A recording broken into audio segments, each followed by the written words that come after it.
ont tous au moins 10 ans, pourtant ces tubes sont encore dans toutes les mémoires. Mangez-moi, mangez-moi, mangez-moi.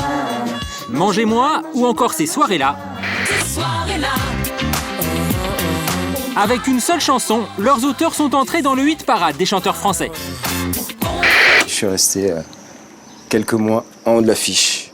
J'ai pas voulu redescendre, il faisait tellement beau. Mais idolâtrés un jour, ils retombent parfois dans l'oubli du jour au lendemain. Ça s'appelait comment? Mousse. Comment? Mousse. Boudés par les fans, lâchés par les producteurs, la chute est parfois violente. On m'a dit voilà, bien, au revoir. Et voilà, bonjour chez vous, quoi.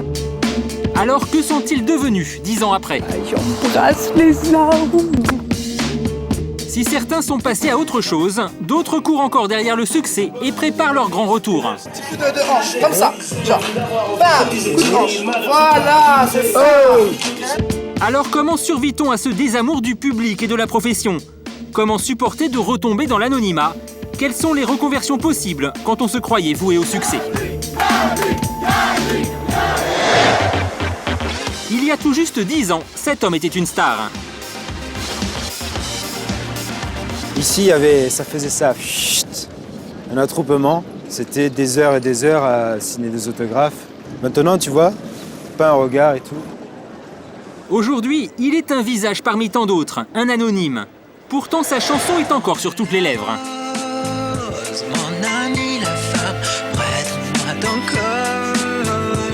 Sorti en 1999, Au nom de la rose est le carton de l'année. Grâce à ce tube, Mousse reste numéro 1 du top 50 pendant plusieurs mois.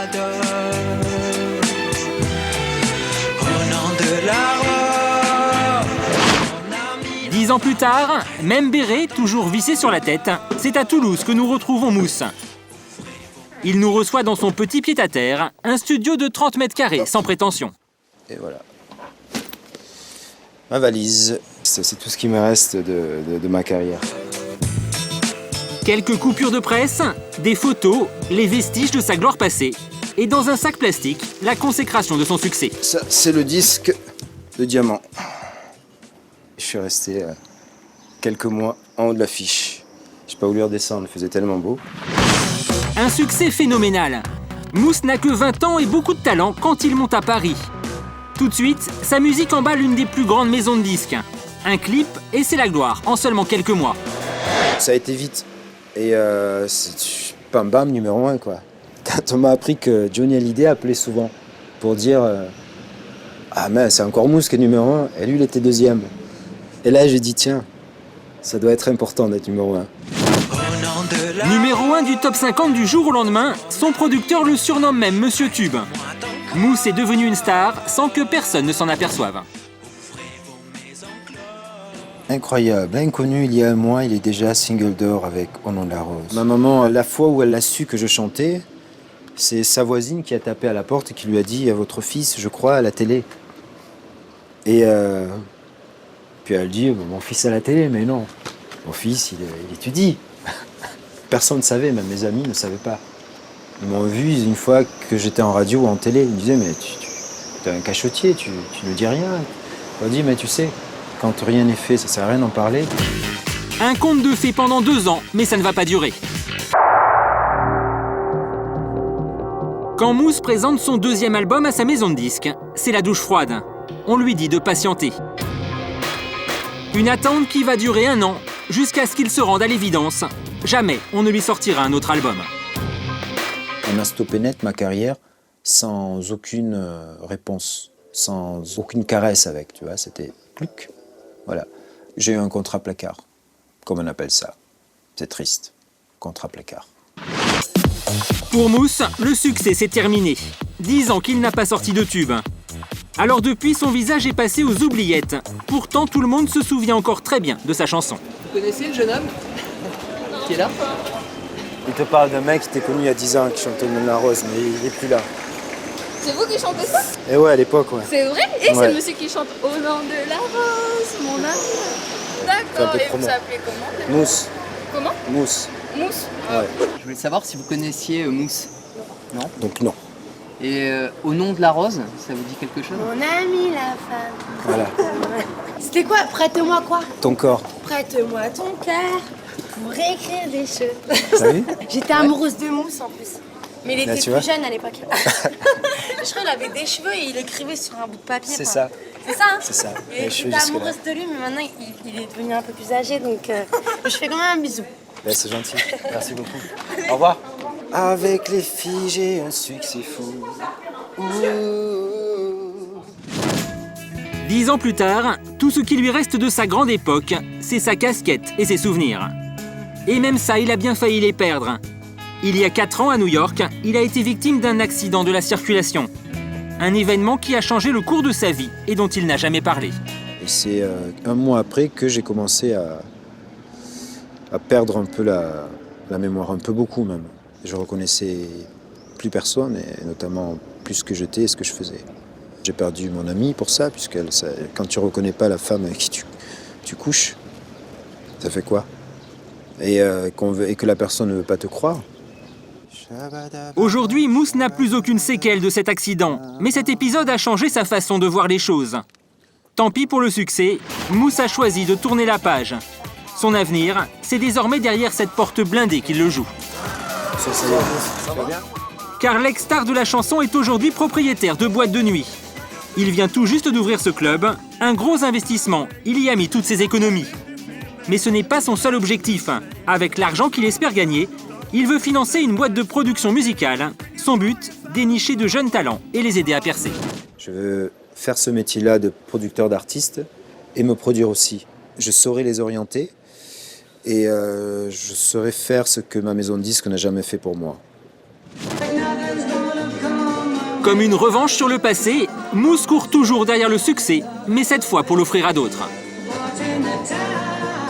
Certains, eux, ne l'ont jamais cherché, le succès leur est tombé dessus un peu par hasard. Nathalie est de ceux-là. Le Star System, ça n'a jamais été son truc. Elle, c'est plutôt écolo, Babacool et compagnie. Embrasse les arbres. Aujourd'hui, Nathalie embrasse les arbres. Je vous aime. Il y a 15 ans, elle mangeait des champignons. Les champs étaient humides et suffisamment acides. C'était le bon moment pour aller cueillir des champignons. Sous le chapeau noir, c'est elle, Nathalie, alias Billy the Kick. Un succès énorme en 1994. 250 000 singles écoulés en 5 semaines, le record de vitesse de vente de disques de l'époque. Les champignons hallucinogènes qui la font planer au sommet des hit parades. 16 ans après, le succès est loin, les hallucinations beaucoup moins. Je partage mon amour avec les arbres, avec la nature, avec l'énergie verte, l'intelligence verte en fait. Nathalie vit à Rennes depuis toujours, et presque tous les matins c'est le même rituel. Elle vient embrasser les arbres, une façon pour elle de se ressourcer, et n'allez pas la taxer d'hurluberlu. Vous voulez que moi je sois le miroir de votre excentricité? C'est ok, voilà, c'est ok.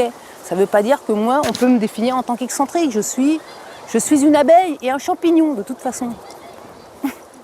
Rien d'excentrique donc. D'ailleurs, après les baisers, les chants chamaniques. S'accomplit et cela jusqu'à l'infini.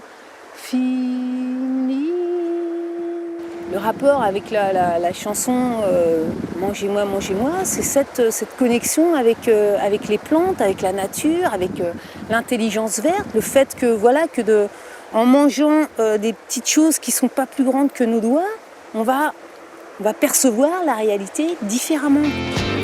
Ces petites choses qui se mangent et qui se fument, justement, c'est ce qui a signé la mort de Billy the Kick. Ça a été le scandale de l'automne parce qu'il y a eu une première perception de la chanson qui n'a pas été comprise et après la deuxième où là on a commencé à comprendre que ça parlait de substances qui sont psychédéliques et voilà. Pourtant, après les champignons hallucinogènes, elle récidive avec ce titre. Il m'a fallu 12 heures pour trouver ma boulette. Elle était tombée dans le fond de ma chaussette. Oh, c'est mes oxycarton blindé. Une célébration à peine déguisée du cannabis. Le tube de, comment il s'appelle, de Gainsbourg, on dit Agnès les sucettes, voilà.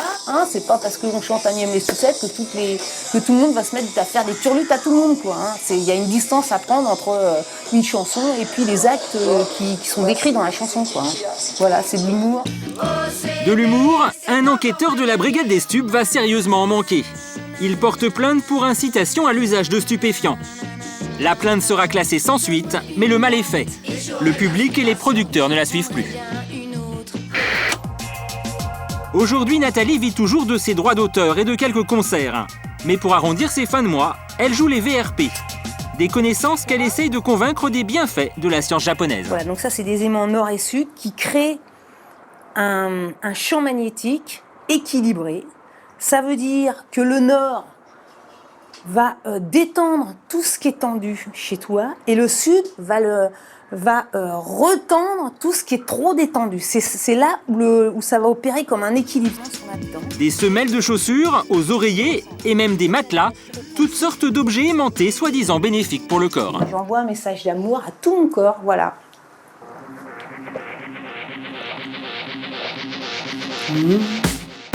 Pourtant, Nathalie n'a pas coupé complètement le cordon. Tous les ans, dans son carrosse customisé hippie, elle retrouve les anciens membres du groupe pour une fête plutôt babacool. Ça sent la fête, ça sent le bon groove. Memelle, copine de teuf, et voilà. Tente, feu de camp, un vrai retour aux années 60. En fait, Billy the Kick n'est pas mort, en fait, c'est ça l'idée. Non, c'est voilà, c'est Billy les the transformations Kick n'est pas se transforment. Reine, tu cèdes au chant des sirènes, qu'on place Sainte-Anne, te force des mènes. Billy the Kick s'est aujourd'hui métamorphosée en Artemis, son nouveau nom de scène. Elle n'a jamais renoncé à la musique, même si son public reste aujourd'hui plutôt confidentiel. D'autres, en revanche, veulent par-dessus tout revenir sur le devant de la scène et se donnent les moyens pour y arriver. Un club privé à 2 pas des Champs-Élysées.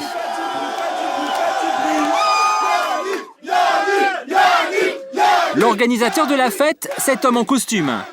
Cette soirée, un bon moyen pour lui de tester ses dernières compositions, car il prépare son retour.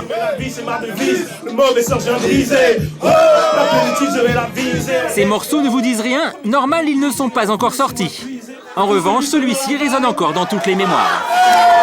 Tous ceux qui sont dans la vibe, toutes celles qui sont dans la vibe, que ceux qui sont assis se lèvent. Allez, maintenant on y va. Ces soirées-là. C'est au cours de l'été 2000 que la France entière a dansé sur ce tube. Yannick, un jeune chanteur français de 22 ans, va miser sur un morceau culte de Claude François, version rap. Un carton. C'est la seule chose à laquelle on pense. Chacun fait son numéro pour en avoir un, vu qu'André sans rien, pas moyen. Ces soirées-là. 2 ans auparavant, dans son premier single, Yannick se rêvait en rappeur adulé. Elle qui maquine pour elle, j'ai dépensé des scalpas. Yannick, j'aime ton flow, j'aime ta voix, j'aime ton style, mais surtout j'aime ta main. Un titre prémonitoire, car la maille, elle va tomber avec ces soirées-là. Un des titres les plus vendus dans l'histoire de la chanson française. 1,5 million de singles et une somme coquette sur laquelle il vit toujours aujourd'hui.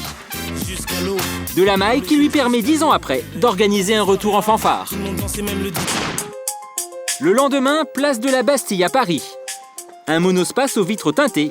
Ce matin, Yannick a donné rendez-vous à quelques amis musiciens.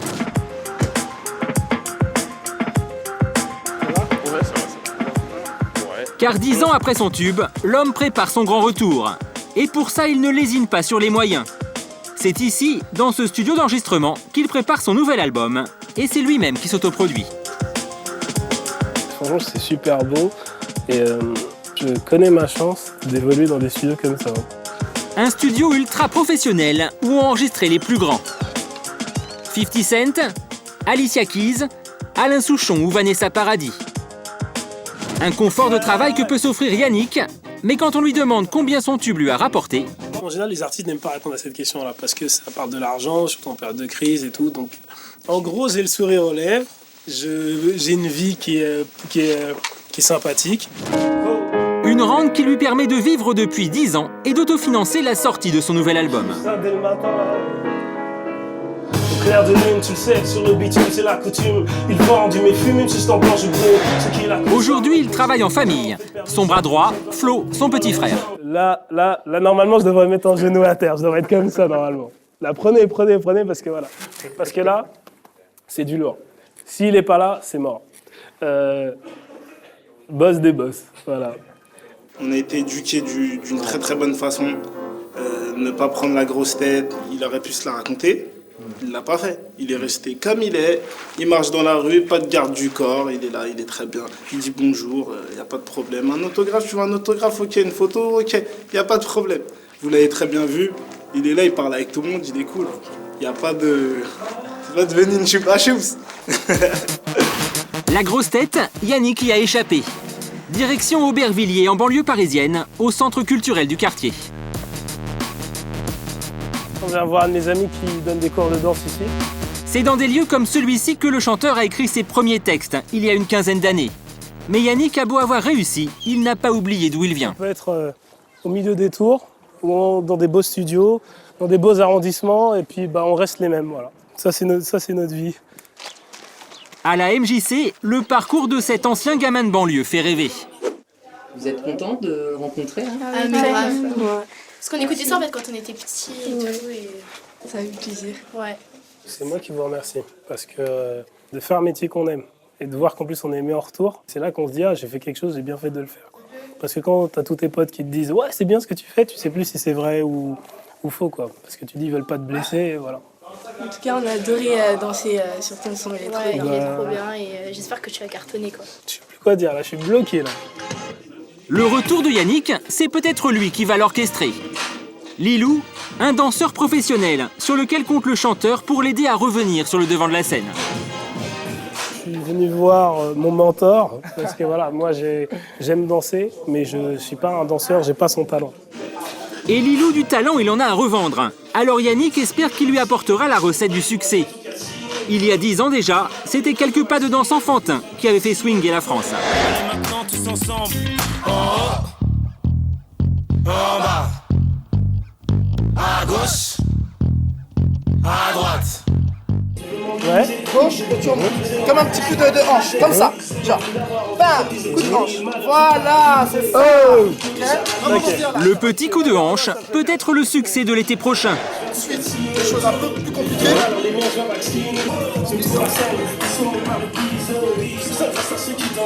Voilà, c'est ça, exactement ça. D'accord. Mais Lilou a de l'ambition, aperçu de la chorégraphie finale. Il